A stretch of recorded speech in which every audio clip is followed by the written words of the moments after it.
Why am I not hearing anything?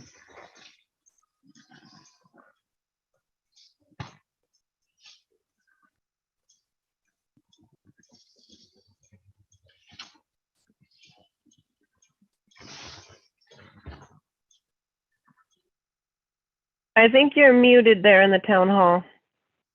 My fault. I was wondering why Thanks, I wasn't hearing anything. I thought Sorry, it was everyone. me. Ruth Groff, She's muted. did she give a thumbs up? Sorry, here.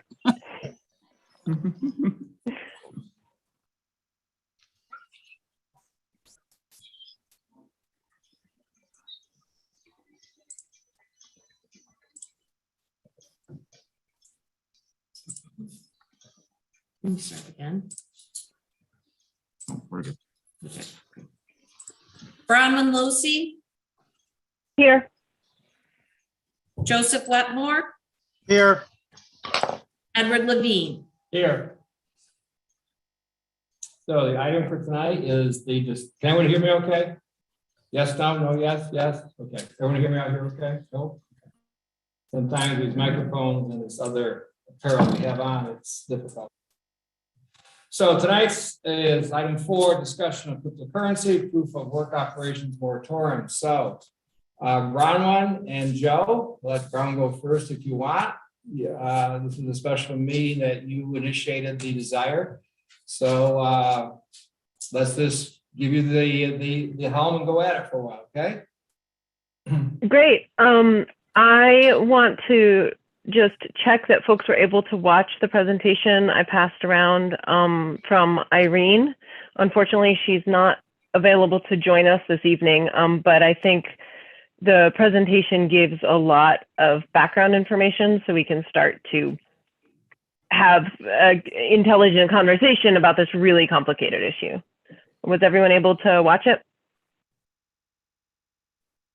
Great. And is the link up on the town board website? So if folks who are interested can find it? It is not.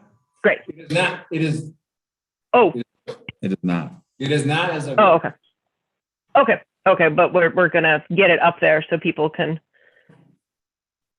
find Yes. it and get that information. Okay. Great. Great. So I am, I've been involved in some of these conversations for a little while and, saw Irene's presentation earlier. So my hope was that we could first get a basic understanding of what we're talking about and then get some advice about what our options are in response to that. So I think the most useful place to go is with questions. And I think there's some lack of people who might be there in person, but we're planning on attending and might be able to answer questions, or Clem, I think you might also be able to answer some of them. So what are your thoughts, Joe? well, I just got a note from the committee members saying that they couldn't find the link to join the meeting. I just sent them the link. So we may be getting some of our committee members joining us in a couple of minutes. Okay. I think for me, I've got a lot of concerns, but I'm not sure exactly what the town can do. And so I've got questions, and I'm hoping that we can sort of rough out some ideas of where we can go to protect the town as best we can from things that I know are concerning lots of people in this town. So I don't know, Clem, did you have some ideas or suggestions or thoughts that you want to share off the bat, or are you just here to answer questions? What works for you? Well, if you'd like, I could just go through my email and start with that. Yeah. Yeah. Can you hear me? You're kind of cutting in and out. It might be worth dropping your video so that we can just hear you with a little bit more steadiness. Okay, let me try that. I'll get on the phone. And excuse me, I am not familiar with Clement and who he is. Can I have being the new member on the board, may I have an introduction?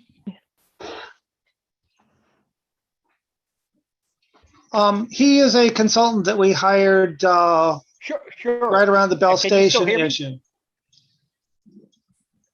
You kind of cut in and out.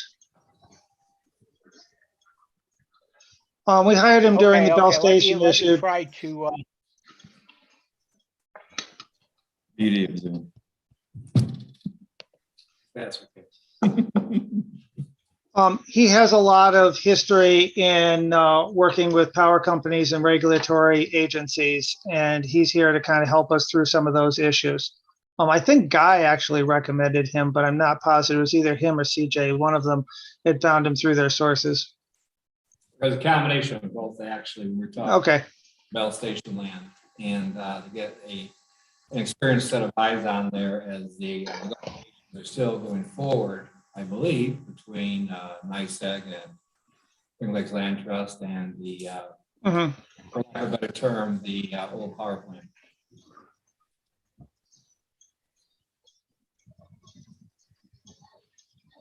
Glenn, can you hear me? Can you, yes, I can hear you. Can you hear me? That one was pretty good. Okay. Fingers crossed. Okay, well, let me try. I'm still trying to get my cell phone to go, so maybe we're better. The issue is I believe AES is interested, or at least at some point expressed interest in participating in a Bitcoin mining operation at the Cayuga Energy Facility, and during the discussions with the land trust, the issue of Bitcoin mining came up, and the land trust, by the way, reply was they weren't interested in doing anything that would involve Bitcoin mining. So the question came up in my mind is, well, you folks had issued a resolution supporting data centers and that kind of activity at the site. And in recent times, the Bitcoin industry is sort of marketing themselves as data centers, but of course they're not really data centers in the traditional sense.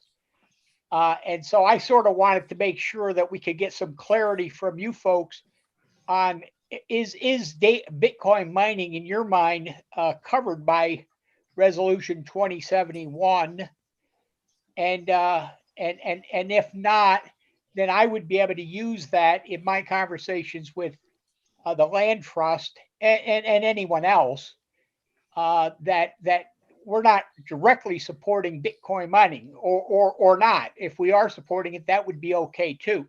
I just think we need some clarity so that when I'm talking to some of these people, and you're talking to people, we know whether we support Bitcoin mining.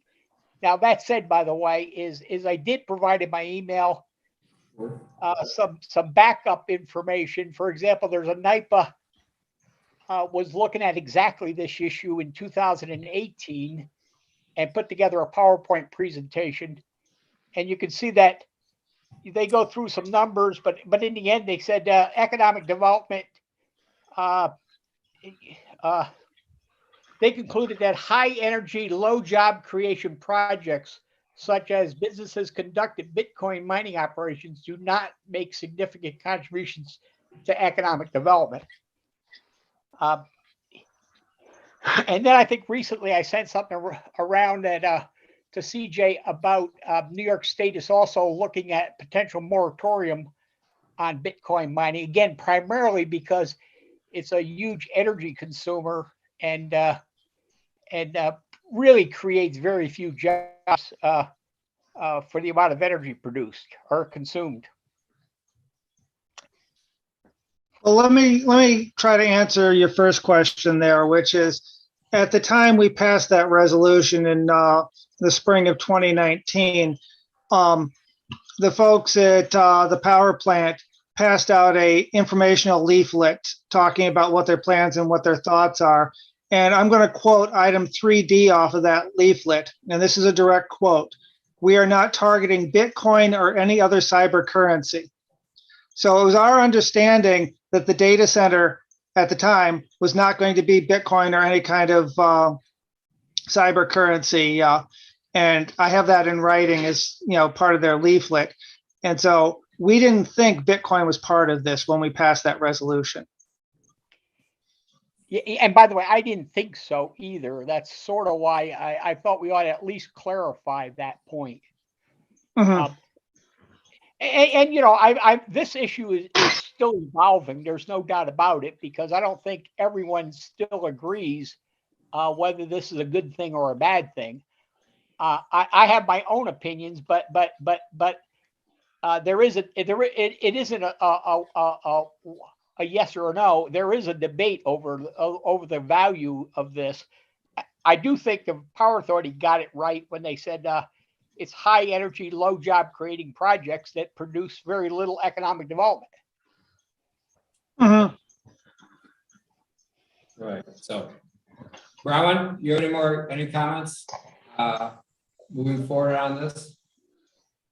I just would like to hear kind of where folks, sorry, Guy, I would be curious about your thoughts on what options are in front of us, what different avenues we can pursue. Is this something that we could address with land use? Is this something, what are, I'm curious what options we have. Well, yes, certainly you could address it with land use regulations, whether a moratoria or a zoning amendment, both would involve a local law. It's a question of what you want to invest in and whether or not the horizon is so near that you have no choice, i.e. the exigent emergency standard from the city of Binghamton case. You have no choice but to pursue a moratoria. The tension in the law, obviously, when it comes to land use is you're going to have to define what you wish to stay or prohibit during the moratoria, or what you wish to exclude as an allowed use in whatever zones or all zones of the town, whether by overlay district, whether by general prohibition, whether by updating definitions of what is small industry, what is computer-based businesses, whatever it is you're going to do. The difficulty, or at least the rub that I foresee, haven't really gone into it in detail yet, because the town really hasn't made a policy decision, hasn't picked a direction, and hasn't told me what they want me to do. And I think CJ's in the same boat. We're sort of waiting, and I think that's what this meeting is geared towards. But the rub runs into, and I'll do it by analogy so you sort of get the legal concept that's hiding in zoning. And I know, Bronwyn, you already know where I'm going with this, but if you want to allow restaurants, but prohibit Olive Garden, that's a problem. If you want to allow retail, but prohibit Rexall drugs, that's a problem. So you have these rules of uniformity, and what you're trying to regulate is the nature of the land use or community impacts, and not who is the owner. So if you're going to allow warehousing, but not allow warehousing for construction materials, that's a problem. So I think it's going to take a little bit of thinking to understand what exactly is this business and what are its definitions, because there's a lot of, I saw one definition that just said commercial crypto mining. Well, what's commercial in that context? Because a lot of companies have databases and they don't know like what use is being made of the bandwidth that's being supplied to them. When does it cross from personal to commercial? I'm sure we can get those definitions bolted down in some way. One of the interesting issues that I noted is it's not all cryptocurrency operations that are the problem. It's only the proof of work variant where you could have multiple people pursuing the same ends without there being any significant likelihood of a reward. You have 500 people using energy to try to find the solution first, as opposed to the other verification tools that are out there. So I think that even adds another layer of complexity, because I think it's pretty clear that on some level, this type of technology, whether you want to call it blockchain, there's a number of words for it. Blockchain seems to have gotten the most cachet with consumers, but this type of security, as opposed to older security like verification, signatures, NIST standards, whatever they are, this is clearly the wave of the future. And banking and a lot of other protocols are going to be built on this. And there's a very high likelihood that some of this is going to be federally and state regulated and largely be preempted. In other words, it's one of the problems you run into when you want to ban something. For example, let's say you're just going to say, well, it's dangerous, it does X. Well, you've got to relate that in some real way to your community and your police power and what concerns you have, because if you apply that theory literally, then you should never have banks, because of course, bank robberies only occur at banks. So there's a balancing test in all of this. So trying to dial in on the definition of exactly what you wish to prohibit and what are the tools that you use to do it. There are some industries where it's very easy. Mining, for example, there's a clear difference between extractive mining and solution mining under New York state law, and you can outlaw one or the other or both. We don't have that kind of history developed for this type of industry. So, there are ways to define what is a large commercial marina versus a small commercial marina. And that's what I think we're going to be wrestling with and adjusting as this market rolls out and we see what does or does not happen in our region, let alone in our community. Well, let me nail down, because I think the first thing we need to do is we figure out what our plan of action is, and then we can decide whether we're looking at a moratorium or zoning change or what the next step is. So Guy, back to your analogy, can we allow restaurants and ban fast food restaurants? Under, say, the argument that the traffic issues with fast food are very different than a regular restaurant, just to try to understand what our powers are under land use. Because we're getting towards this fuzzy line that I'm not clear on, and I want to make sure I understand that line better. You're muted. Yeah, there's more than one answer to that question, because again, it turns on what are the impacts in your community. Okay, so yes, you can make a distinction between fast food restaurants or restaurants that have drive-throughs and non-fast food restaurants and restaurants that don't have drive-throughs, but that can be a tricky line to run. There is first the rule of uniformity that causes some problems, because at the end of the day, a restaurant is a restaurant. And then there's another overlay on that, which is called the Robert Lee Realty Standard. And what the Robert Lee Realty Standard basically says, and it's solid jurisprudence, but it's not liked by a lot of people, because what it says is you can't basically deny a special permit or a site plan review based on impacts that are not unique to that business. So if you have a movie theater in that district and you want to try to deny a fast food restaurant because of the way it cycles traffic, well, you don't regulate a movie theater because of the way it cycles traffic. So what exactly are you aiming at here?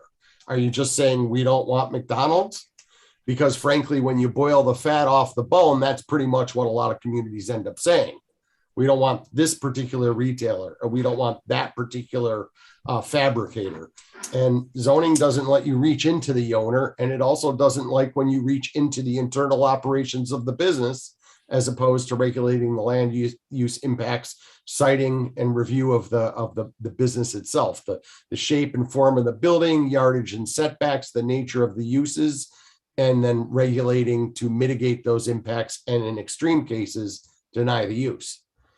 So the answer is, it depends. Is there something unique about our community that we can make a strong distinction between, using your example, a fast food restaurant and a sit-down restaurant?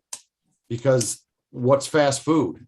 I mean, most of the time, let's be honest, it's reasonably prompt if you buy that kind of food, but there are a lot of diners that might meet the definition if you don't draw it carefully. Yeah. I'm counter hearing service. How would a counter service restaurant be different than fast food? So, Okay. Guys, can I make a comment here? We have a moment. reading over this material, and my God, there was a ton of it out there. If you're really into this stuff, you're gonna feast. It sounds like, especially from Lactif and from the conversations with Brown, and Joe seems to have a concern. I think I want to speak for the whole board, but it is the energy consumption and where that energy is coming from, which is the concern. And a lot of times with land use, you deal with impacts on what something would do. Having said that, we have a code committee that starts their first meeting tomorrow. And the code committee basically suggests changes in the zone, which will eventually go to the planning board, which will eventually go to the town board.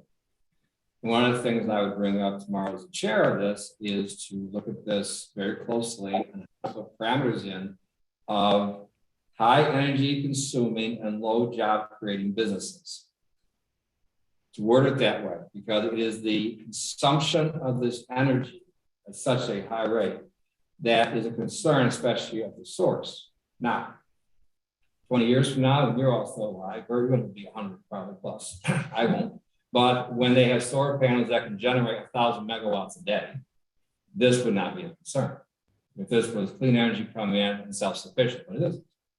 We've seen how China has basically, from what Irene showed on the slides, has stopped the cryptocurrency because basically, to be honest with you, their factories were being shut down because they were being all sucked by with this.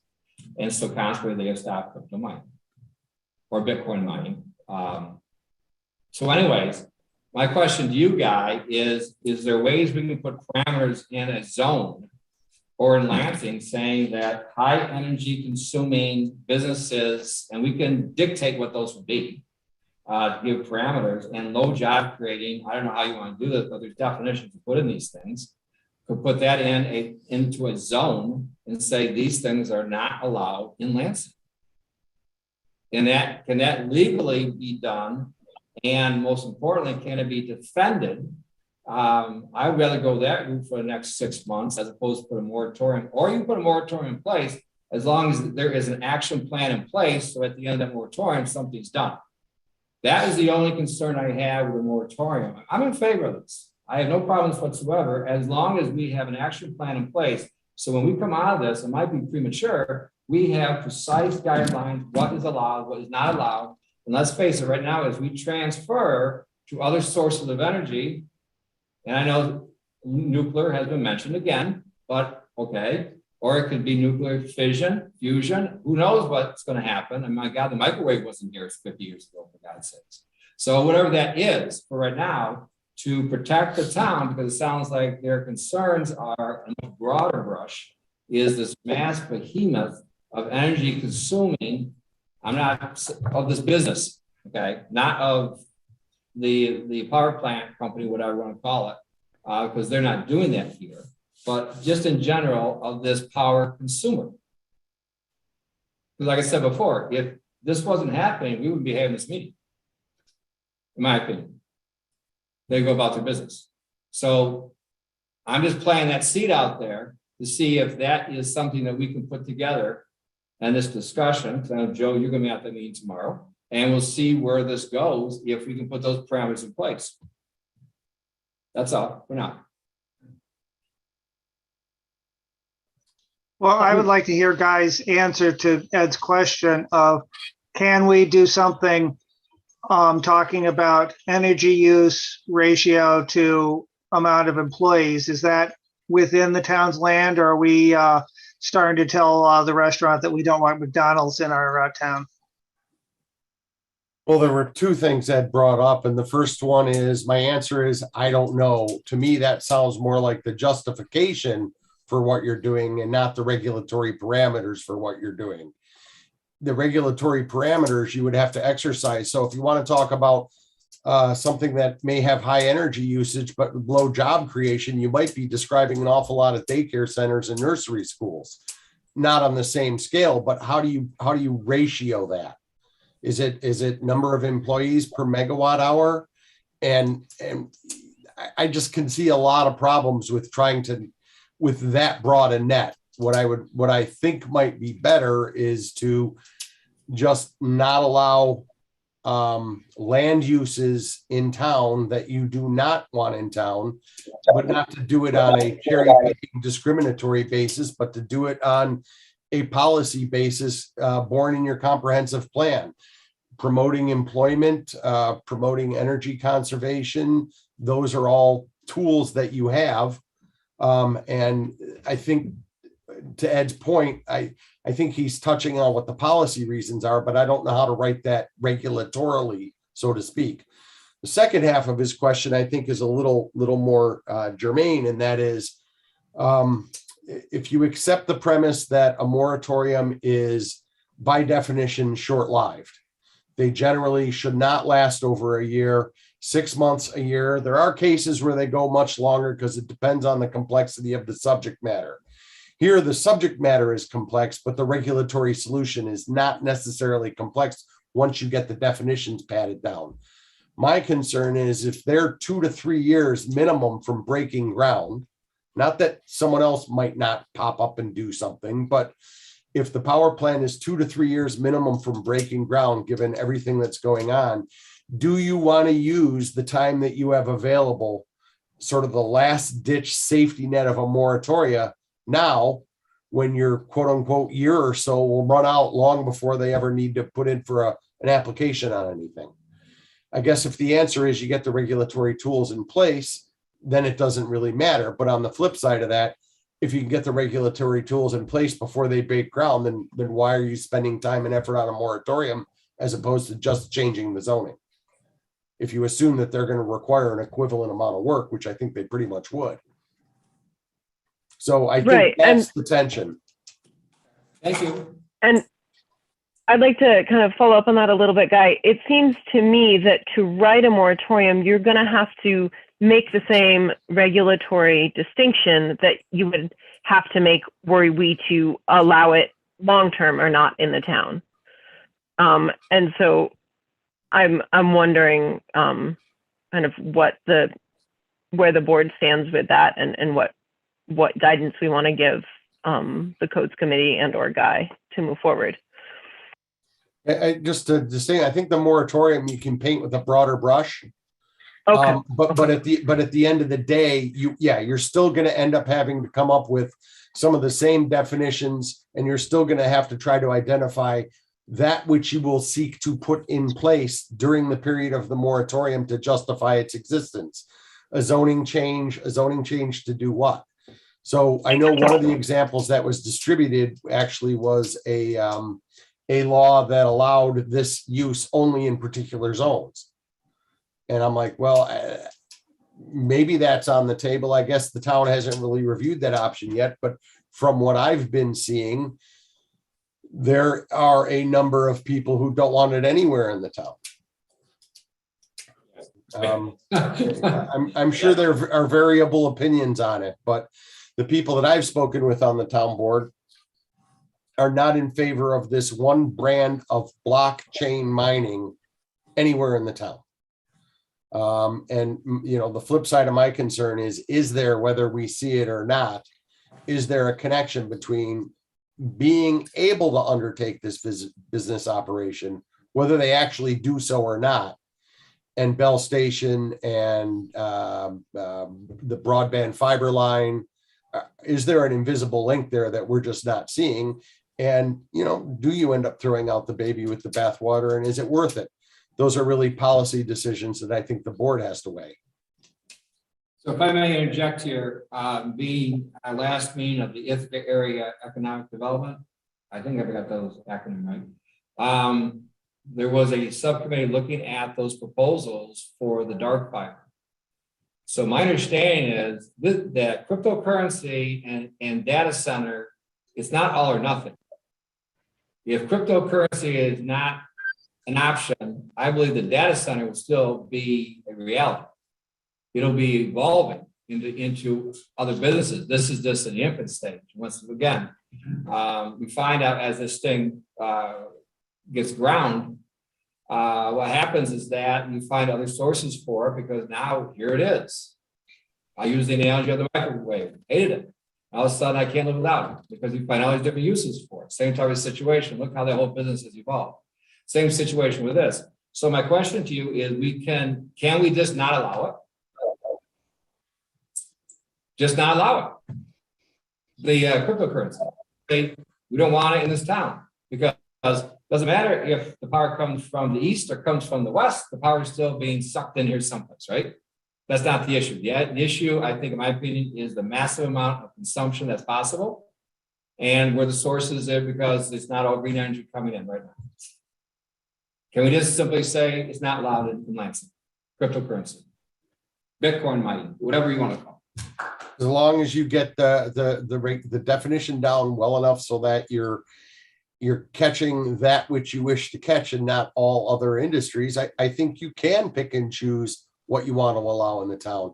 If you don't want to allow, you're preempted from some things, but for example, if you don't want to allow helicopter landing pads, or you don't want to allow, retail stores or large malls, that's within your police power from zoning. You've got to tie it to your comprehensive plan. You've got to tie it to the essential police power of the town, but it's not that much different from the town saying, we don't want long line hydraulic fracturing in our town anywhere.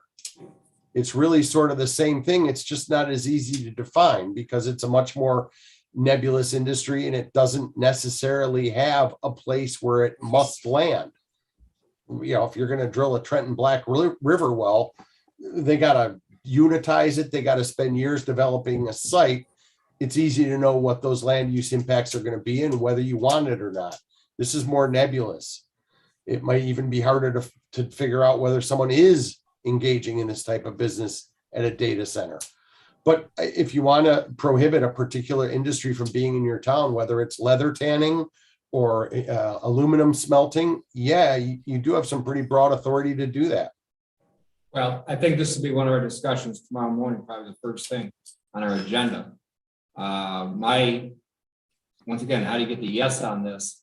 Is this something we need to do a moratorium about? We're still going to have a public hearing. We're going to have to do everything else. Or can we perhaps just slide into the code committee moving forward on this as their first, I would say, I know CJ's probably rolling her eyes because we're also working on the ag and everything else, but to see where we can go with this, because we're still going to be working on the ag zone and the RA zone, but to have that discussion tomorrow also to see what parameters we can put in place so this isn't allowed.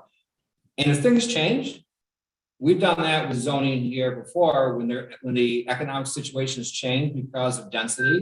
If it changes here because of newfound ways to get energy at a much more higher rate, that is not from whatever categories upset people from the fossil fuels, whatever. If they find new things out there, then perhaps we can change that. We can have that discussion. But for right now, this seems to be a concern that I think we can defend this because no one has an application on the table. Well, let me ask Guy a question. Let's say that we as a town board suggest that we don't want proof of work operations in the town. Could you write a definition for that you think is defendable? Because I understand how we could get it to fit within our comprehensive plan. There's lots of stuff about energy usage and consumption stuff that we could work around. But I'm unclear as to how we fit it into our town policing powers. And so it's hard for me to wrap around what we can say yes and no to with our policing powers, because we're getting towards the edge of where I understand that is. So if you could help me, could you, if we set you towards it, write something in that direction, or are we getting too close to the edge? Well, again, I don't know where that edge is because I haven't done that work yet, but I would imagine that there are enough, once I understand exactly how to define that particular industry. And certainly there are resources both known and not yet located that can help with that. But once you figure out exactly how to write those definitions to target that particular industry, much like how it took time to evolve what is hydrofracking, right? Long line, hydraulic fracturing that produces brine, whatever it is you want to define it as. once there started to become an commonly understood definition, that's what's being prohibited. It made it much easier to blanket a zoning ordinance with that. And for the ones where you don't have that definitional history, you have to develop it. And there are lots of tools to develop it. I've used them before in terms of anything that triggers any two of these 6 standards shall be considered a prohibited and heavy industry. So most of the work in terms of a zoning change, I think, is going to be definitional, because Schedule 1 won't be that hard to work with. I mean, you're talking about tweaking one little setting somewhere and then having just some definitions and then saying these industries are prohibited. And again, I don't want to make it sound easier than it is, because you're casting a net at something that is not really well defined. For example, if an industry, if a data center, for lack of a better term, or a warehouse full of blades is running calculations, 24/7, 365, how do you necessarily know what type of operations they're conducting internally? How do you know they're not doing one of the other verification techniques as opposed to the proof of work? Are you literally going to have someone on your town staff that understands the power consumption curves of those 2 different types of industries and reviews their energy bill every month? So getting the definitions is really part of the issue. Understanding when it's occurring and how to enforce it, that's the flip side that I think the codes committee needs to look at. Because if you have a regulation and it's got no teeth, I remember what happened in Cleveland, Ohio, when the police went on strike for 10 days. There were speed limit signs up, but they didn't do much. So, yeah, Joe, I think I could do it. I may need some help, but I think it can be done, because you can define just about any commercial or industrial enterprise or business or operation in a way that works within a zoning context. Zoning's probably the broadest authority that you as a town have to regulate land uses. There are others, but this is the backbone you would build it on. So Clem, do you have any thoughts about this as our discussion moves forward, hopefully? Oh, dear. Clem, you're muted. We're not Clem, are hearing you. Yeah. There you go. I'm sorry. In the short term, the issue at hand really is related to the land trust has already said they would not participate in any project if they're involved that involve Bitcoin mining. So if they're not involved, then a sale of the property, or actually a use of the property for something other than utility should require the Public Service Commission approval under Section 70. In which case, by the way, they would have to find that the activity is in the public interest.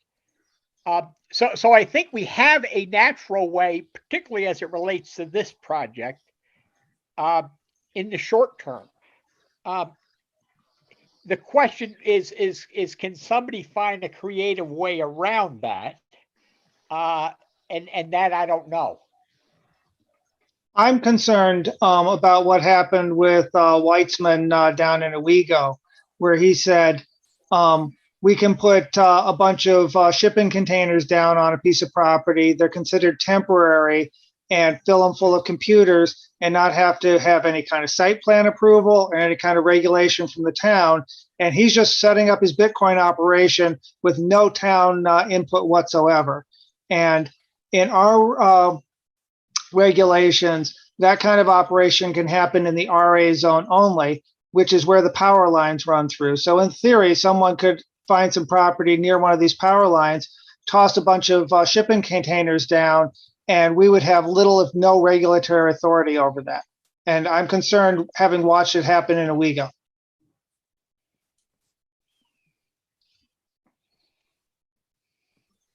Well, that's before if it's allowed, right? Well, it's allowed in the RA zone right now under our zoning, and I would like to look into changing that.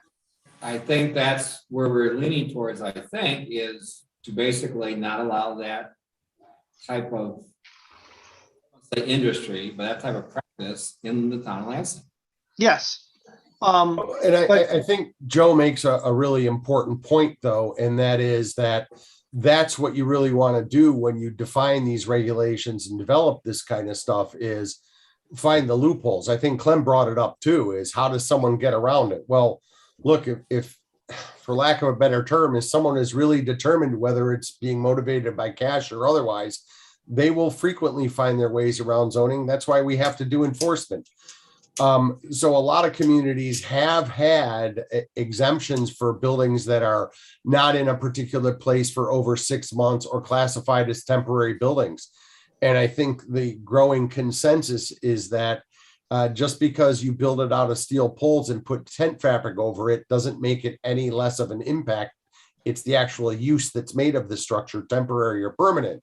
So I think that's an issue that you'd want to look at as well, not just for this one-time bandage, but moving the entire zoning forward.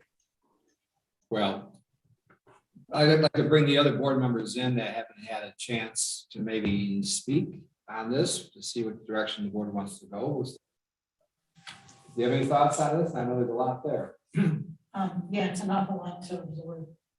I like. You're gonna have to speak right into the microphone. I'm having trouble hearing you. I try very hard to do that. That's okay. I'll eat it. I like the idea of banning it throughout the whole town. When Joe talked about the containers, I sort of heard of that, but not really. I didn't realize the impact, but there must be a way that we can also say, no, that's not allowed either. And I don't know if the policing is too much, but it's something I think we have to do. Okay. Ruth?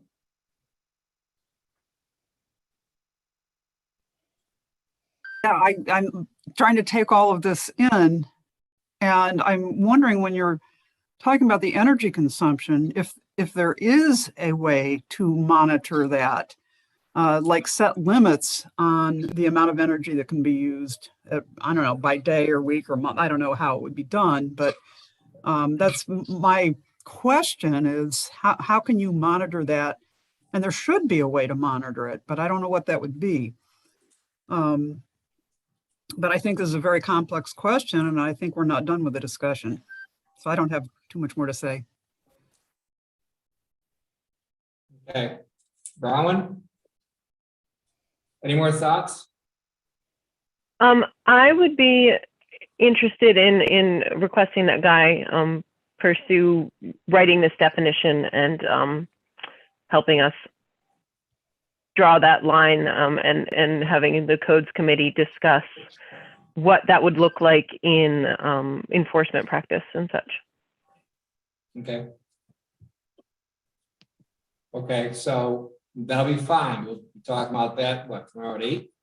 I think it is. Ish, when our meeting is tomorrow. So the other question is, what about the moratorium? You want to put that on the back burner for now and pursue this as an action plan and use that as your ace in the hole in case things get a little crazy? And we need to put a stop because that would be an emergency if we saw something come out to do a timeout. And use that perhaps later if we need to move forward with the code committee to perhaps get some language involved. I know Guy's going to have to do some research on this also. It may take some time, but I don't think it's going to take a year. It may take, I don't know, Guy, it's up to you. I don't want to put the time limits on you, but I think we can get moving on this sooner than later because it seems to be pretty well defined what we're trying to accomplish. Yeah, I don't think you're talking anywhere near a year. I think you're talking, assuming the codes committee and the board come to a consensus as to what's an adequate definition, and assuming that everybody understands that this will be a living, breathing thing, that as that market starts to change, we'll have to update our definitions to keep up with it. Because zoning really can't be static. That's why you get into trouble. I don't think you're talking about more than 2 to 3 months. Someone's defined this well enough for zoning somewhere. I know that there is one town in New York that has done it. They're in a very different boat than we are because they have their own municipal power supply, and that's their issue. And I don't think they fully differentiated the different types. But Irene certainly has touched a lot of sources on this. And there's a few companies that are already doing this that have a lot of information out there.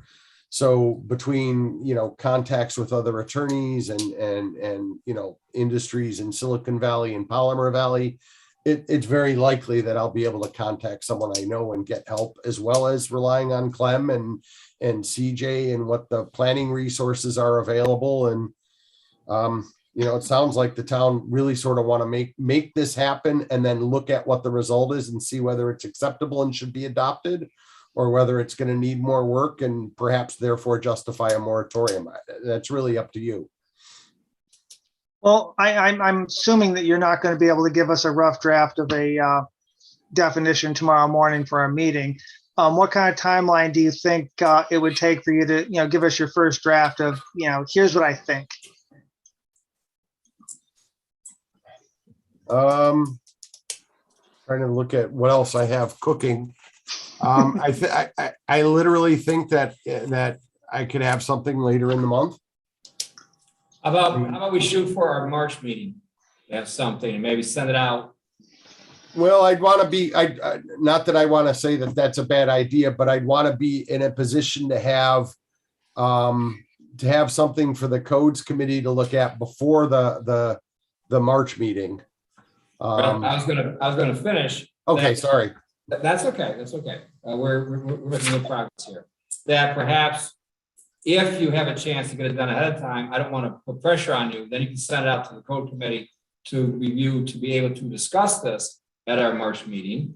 But that is going to be on you to do that. I don't want to put you under any type of deadline. But on the other hand, I also know that once you get focused on something, magic happens. Let's just say that. So having said so, if you do get this perhaps done or bits of it done for us to review ahead of time, we can also comment back and forth amongst our committee via emails how we feel about this, so that we're better prepared at our March meeting to perhaps move forward a little faster. That's all.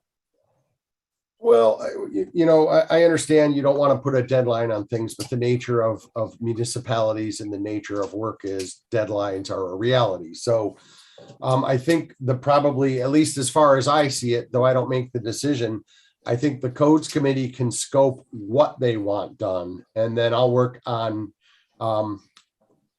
sort of, for lack of a better term, taking those definitions and those ideas and turning them into flesh so that they can plug into the skeleton of our existing zoning. And then the codes committee can then sort of work on that, refer it to the planning board, and maybe have something ready for March.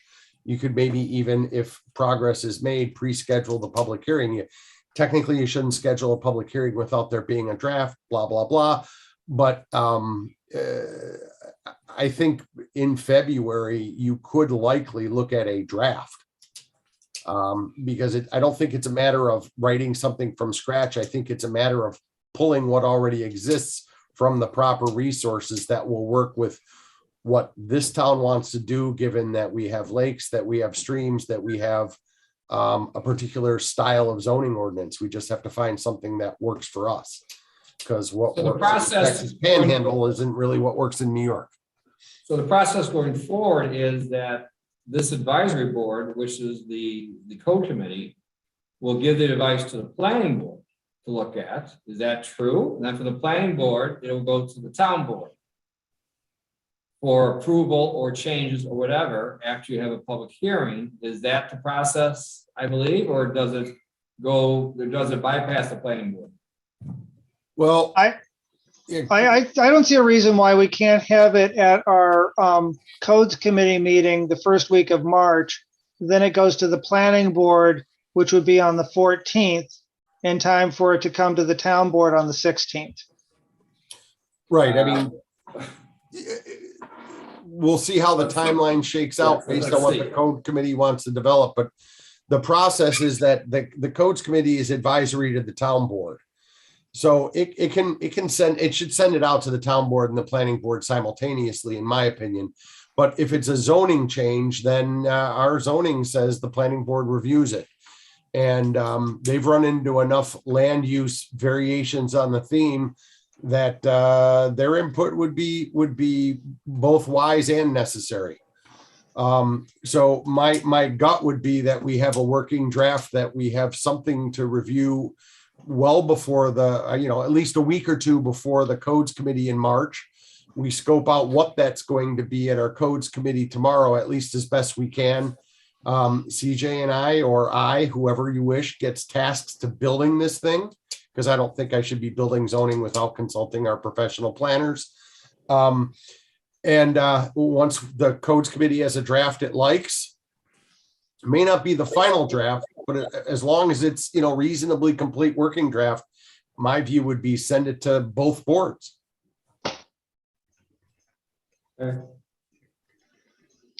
Well, can we know by our meeting on the 16th of this month whether or not we're moving forward enough that we should set a public hearing for the March meeting? I guess, would we look at it at that point and say, okay, Guy's given us a draft, it's feeling okay, we can put together a public hearing for the March meeting. We might discover that the planning board has a lot of changes in between then and now, and we have to reschedule another public hearing. Having two public hearings, although there's expense involved, I think it's always good to give the public as many chances as possible to comment on something. But I'd like to keep this moving quickly if we can, because I think what I'm hearing from our residents is a worry about something happening, and they'd like a moratorium because it'll put a stop on it. But if we can move forward with the law in a similar timeline to what it would take to put together a moratorium anyway, I think that saves a lot of work on our staff and accomplishes what everybody wants accomplished. So here's my concern with the schedule, and the schedule has to be in order, right? Mm-hmm. From the advisory of the code committee, we haven't had a meeting, all right? And once we come out with the advice, it should go to the planning board.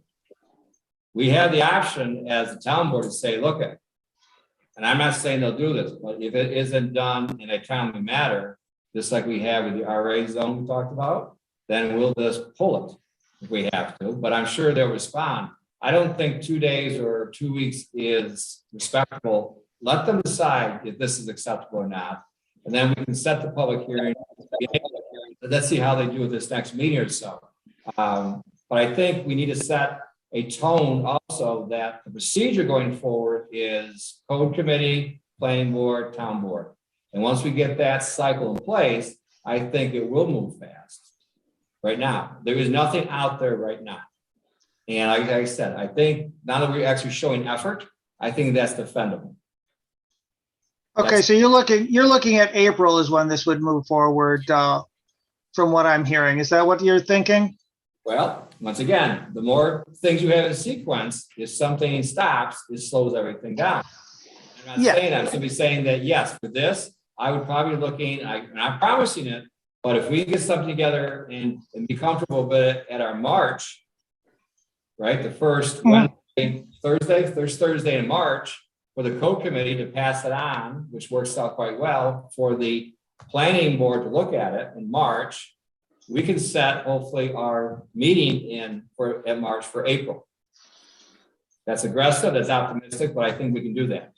Or I agree with you, Ed. And nothing's set in stone, because at the public hearing, somebody may bring up something that none of us has thought of, and we have to postpone it because we've said, oh, you're absolutely right, we need to change this substantially. So at each step of the way, this could get pushed down the line because someone brings up something that hadn't been thought of that's significant and requires a change. That's absolutely true. I just want to kind of have a game plan of what we're looking at, and what you're suggesting is a game plan towards April. And I guess I'd like to hear from all the town board members if they think that's, a reasonable game plan. My worry is It's just, will they come up with a plan and present it to us? People will want to mine the cryptocurrency, and then all of a sudden we're stuck.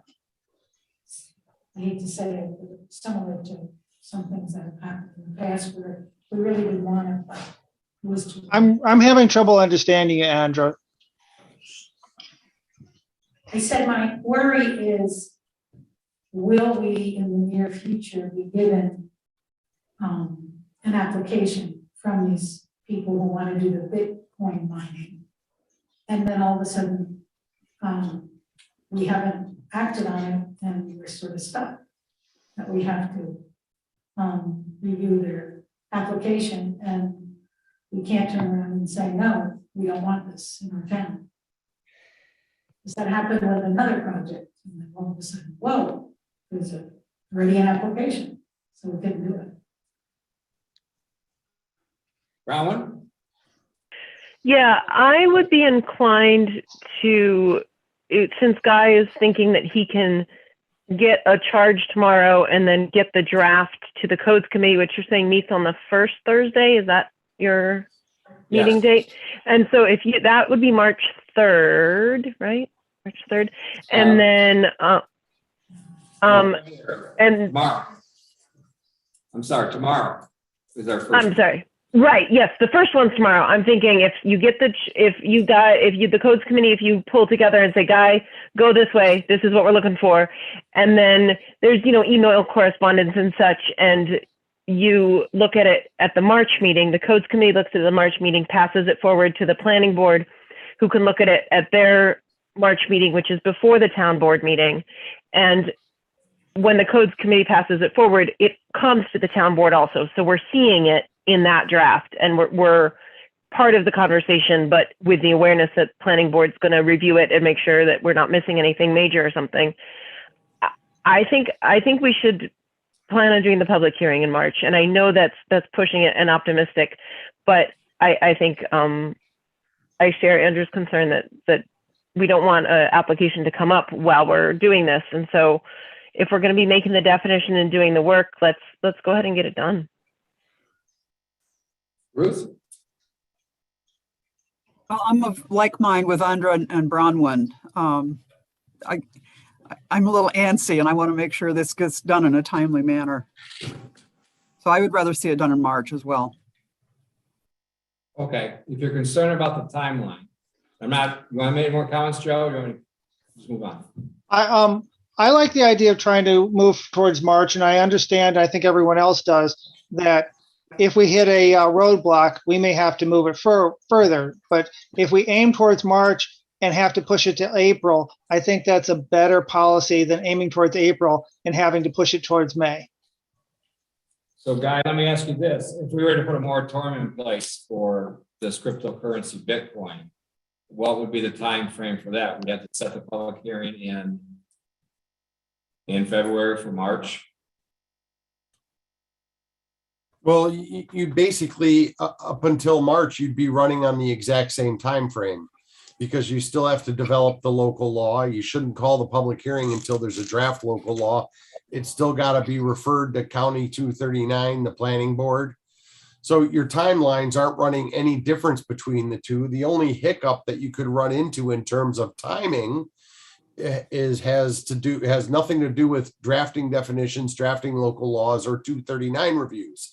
The only difference between the moratorium and a zoning change is seeker, because you don't have to do an environmental review with most moratoria.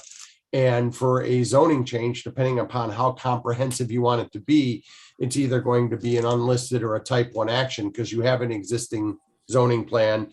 And this doesn't off the top strike me as a major reordering of resource priorities. You're implementing your open space, so I think you're looking at very likely an unlisted action. So that 30-day timeline for seeker and the 30-day timeline for the 239 would run together. Seeker just simply has the possibility of creating more hiccups. But like I said, if you run into a delay or seeker becomes problematic, then you still have the option of just flipping a gear and using the definitions developed to be a moratorium. And again, merely because someone is proposing an application does not necessarily make a moratorium invalid. It creates more risk. And if you're targeting a particular owner or a single lot or a single land use, you've got a problem.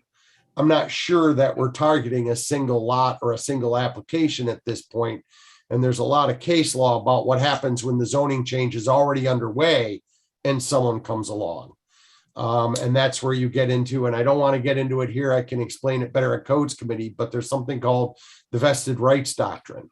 And that is, at what point does a property owner, through the application or approval process, vest a realistic expectation of a return on their property rights? And the answer varies depending upon the nature of the business and the nature of the use.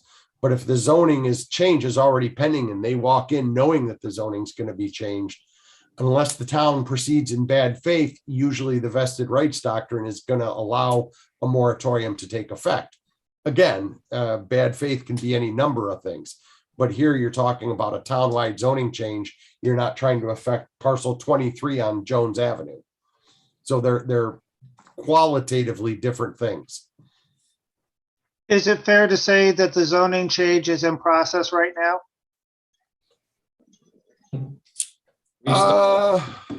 Tonight we got a lot done.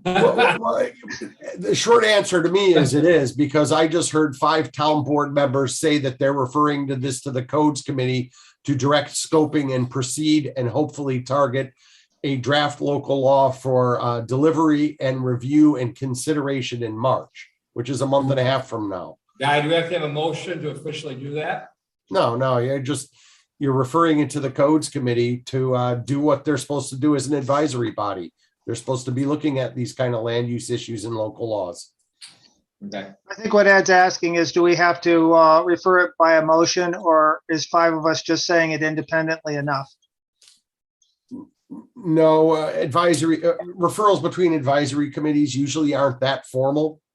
The town board just says, hey, something's going on. I mean, imagine if every single thing the Conservation Advisory Council did was because you had to do a formal resolution to ask them to do it. It's like, I just want to know how we defend it. And this is a lot different than an application that's already at the planning board. Yeah, I mean, you don't need a formal legislation, whether it's a simple resolution or a complex local law, to make internal government's decisions about sending something to the highway department or sending something to one of your committees. There are a few exceptions, but they're pretty much statutory, and this isn't one of them. I just hear this concern from the other 4 board members. And I want to, how's the best way that we have the safety net for that? It sounds like it's going to be 6 to 1, half a dozen of the other, and we'll push hard. Okay, we'll push hard to get this thing done. But if it turns into April for some reason, I hope we're comfortable with this, unless you do want to do the moratorium. But even then, it sounds like it's going to be the same time period for us to do that. I just want to see how we protect the town so nothing gets backdoored, shall we say. Well, I mean, that's the rub whenever you consider a zoning change. Yeah. Is what could happen between the date you adopt it and the date it goes into effect. Because keep in mind, a zoning change can be challenged, and it's whether it goes into effect can be the subject of a judicial stay. So there are no guarantees. You try to build something that is as accurate and defensible as possible.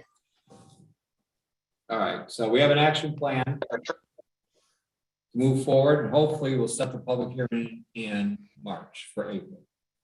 Or do we set the public hearing in February? But to set the public hearing, you got to have a law in place. So we'll be setting the public hearing in March for April. Well, and to be clear, the town traditionally sets public hearings by resolution or motion. There's actually no legal requirement to do so. It's good record keeping practice. It creates a timeline, a history that supports and demonstrates that you followed all the steps.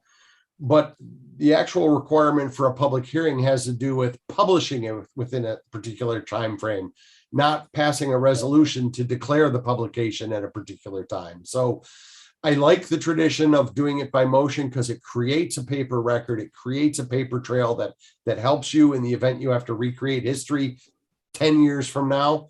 But if you get into a tight spot, there are, little places where you can save time all around the edges of the municipal home rule law. Including sometimes you don't even have to do the waiting period if you want to adopt a certificate of necessity. So we probably won't need to go down those roads given the timeline we're looking at, but if we do, we will. Well, public hearings can be extended too, right? I mean, all of a sudden you can extend a public hearing for 2 months. It's not just locked in for 1 month and that's it once you set it. So Well, we set this thing in March and we get into a snag and it has to be voted on in April instead of March or whatever. That's also possible. I'm just pointing out different scenarios there as we try to move forward as fast as we can.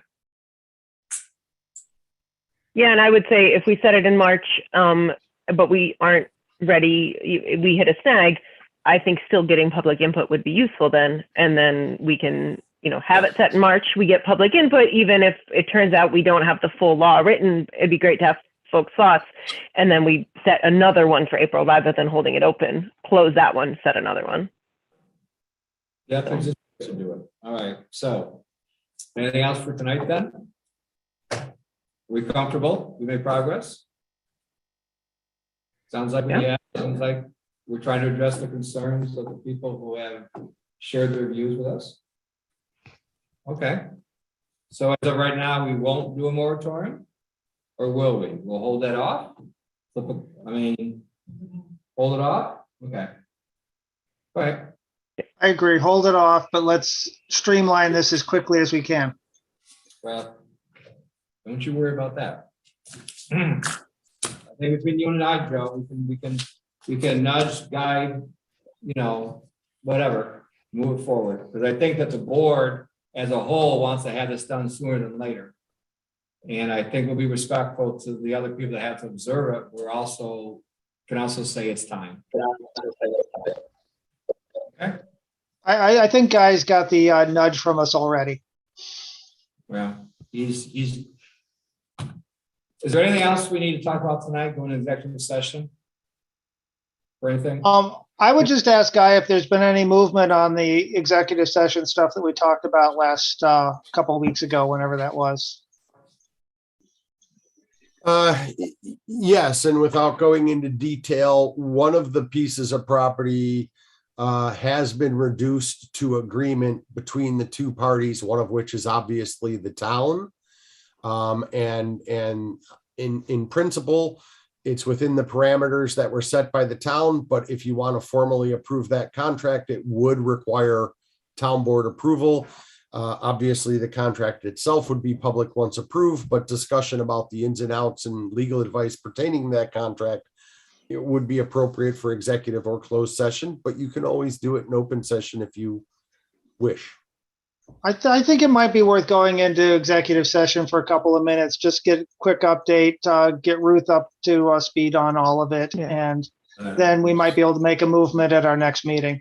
We should have done that before.